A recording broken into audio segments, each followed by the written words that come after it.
Level playing field नहीं मिल रही है, एक पेज लेवल प्लेइंग फील्ड। मुझे बताएं जरदारी साहब, बिलावल साहब, वो खुद एक पेज पर हैं इलेक्शन मिलने या ना मिलने के मामले पर? बिस्मिल्लाहिर्रहमानिर्रहीम। बहुत बहुत शुक्रिया फरवा। लेवल प्लेइंग फील्ड की जब आप बात करते हैं तो दो चीजें बेसिकली हमारे जहन में पाकिस्तान पीपल्स पार्टी के पास आती हैं। एक, जो पिछला इलेक्शन 2018 का गुजरा, उसमें किस तरह से ज्यादती की गई, ना कि सिर्फ पाकिस्तान पीपल्स पार्टी के साथ पर नून लीग के साथ भी। और जो उससे पहले इलेक्शन में जाते तो तब भी पाकिस्तान पीपल्स पार्टी के साथ काफी एक अनोखा रवैया रहा। अब ये सारी चीजें सामने देख के फिर इलेक्शन आ रही है, और फिर हम जब डिफरेंस देखते हैं कि सिंध में क्या हो रहा है, पंजाब में क्या हो रहा है, केपीके में क्या हो रहा है।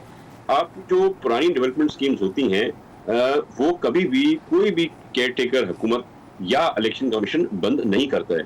आज भी उसी तरह से केपीके, पंजाब, बलूचिस्तान, हर जगह पर वो स्कीम्स आपकी जारी है। और सिंध के सूबे में जो पुरानी स्कीम्स थी वो ऑनगोइंग स्कीम्स रोक दी जाती हैं। तो फिर ये क्या लेवल प्लेइंग फील्ड हुई? आज आपके जितने भी सूबे हैं उनमें कहीं भी रिसेंटली कोई तब्दीलियां, कोई तकर्रियां, कोई ट्रांसफर पोस्टिंग एज सच आपको नजर नहीं आती। पर अगर आप सिंध को देखते हैं तो सिंध के सूबे में आपका आईजी चेंज किया गया और एक इंपोर्टेड आईजी पंजाब से हमें लाके दिया गया। हमारा चीफ सेक्रेटरी चेंज किया गया, फिर एक इंपोर्टेड चीफ सेक्रेटरी पंजाब से लाके सिंध में दिया गया। क्या सिंध में कॉम्पिटेंट ऑफिसर्स नहीं है जो आईजी और चीफ सेक्रेटरी बन सकते हैं?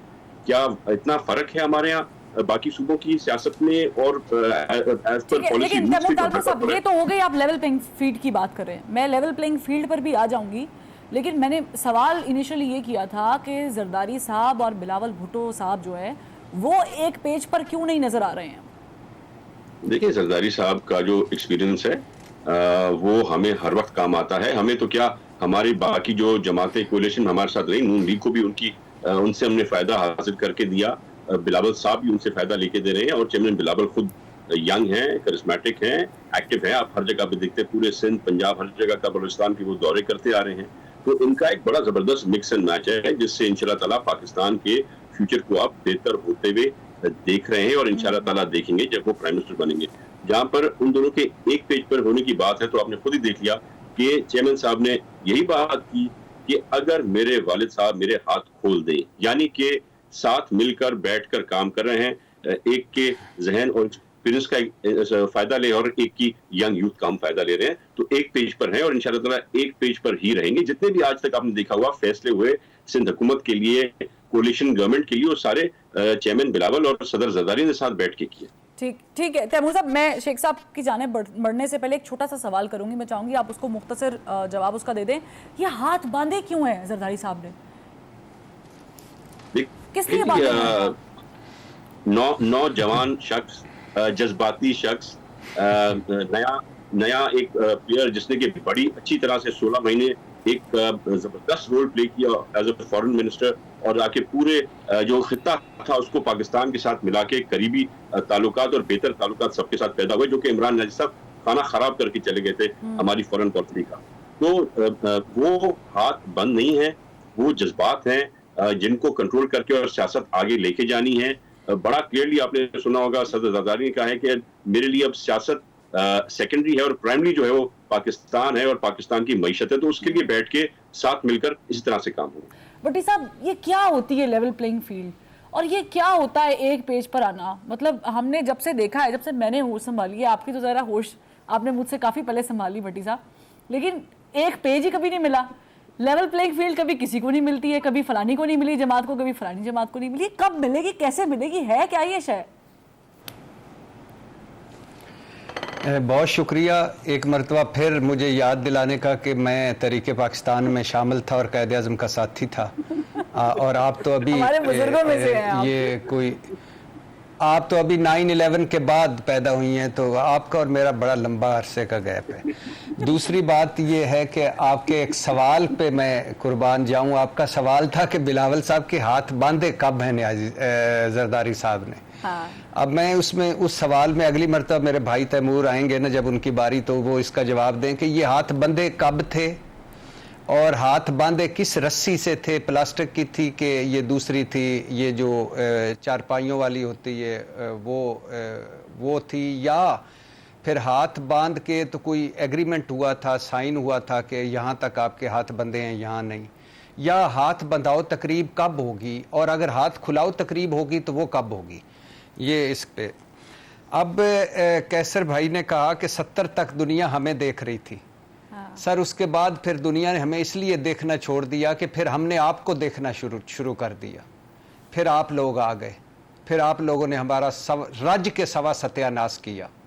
आपके एवनफील्ड, सरे महल, टीटी स्कैंडल्स, 35 अरब जाली अकाउंट्स, मनी लॉन्ड्रिंग, फिर ये शुगर, ये आटा गंदम, ये चीनी, इन्होंने हमें ऐसा राज्य के तबाह किया कि फिर दुनिया आज भारत चांद पर है, सूरज की तरफ उसका सफ़र जारी है, G20 पे वो मेज़बान है, कॉरिडोर वो कर रहा है वो मिडल ईस्ट एंड यूरोप, और हम चंद 100 किलोमीटर का सी पैक हमसे संभले नहीं जा रहा।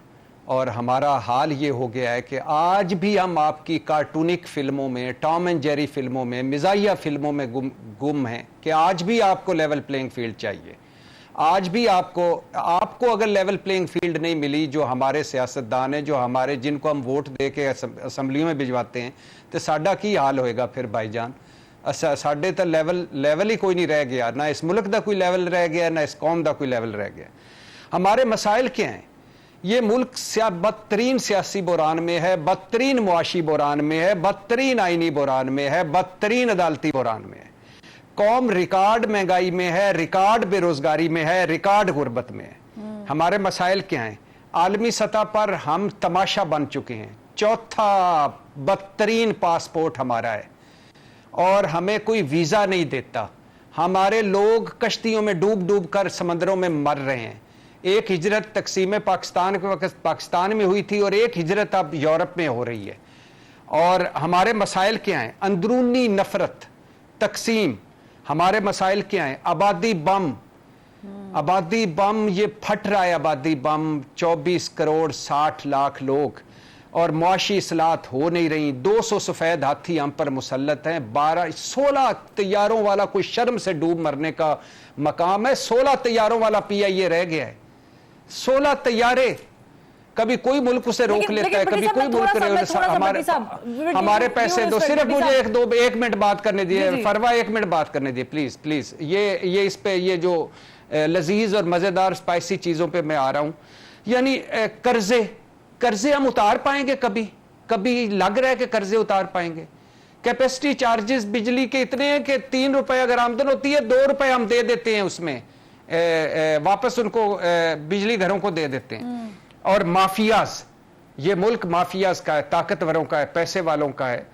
अब हमारी पूरी इस सियासत की पूरी हैसियत क्या है? मुझे तालपुर साहब सिंध की कारकर्दगी पे एक प्रोग्राम मेरे साथ कर ले।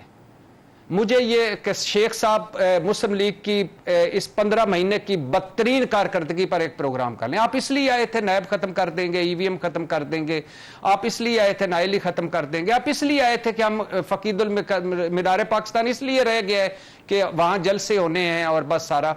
हम कहाँ हैं भाई? मैं चले, आप बड़ी अच्छी बातें कर रहे हैं अच्छा बड़ी साहब, बड़ी और बात इनकी दुख की बात ये है, तकलीफ की बात ये है फरवा, और सबसे बड़ी जो दुख की आखिरी बात है वो ये है कि मुल्कों से ताल्लुकात ठीक करे तो फौज और आर्मी चीफ, मुल्कों से पैसे मांग के लाए तो फौज और आर्मी चीफ, सरमायाकारी के लिए कोई काउंसिलें बनाए तो फौज, माफियाज के खिलाफ क्रैकडाउन करे तो फौज, सरहदों पर लड़े तो फौज, अंदरूनी हालात में काम करे तो फौज, मुआशी इस्लाहत बेहतर करे तो फौज, इंतजामी हालात बेहतर करे तो फौज। तो ये क्या है यार? कौन सी लेवल प्लेइंग फील्ड चाहिए? इस तरह करो, मिलकर बैठो, 5 साल के लिए 2.5 साल बांट लो।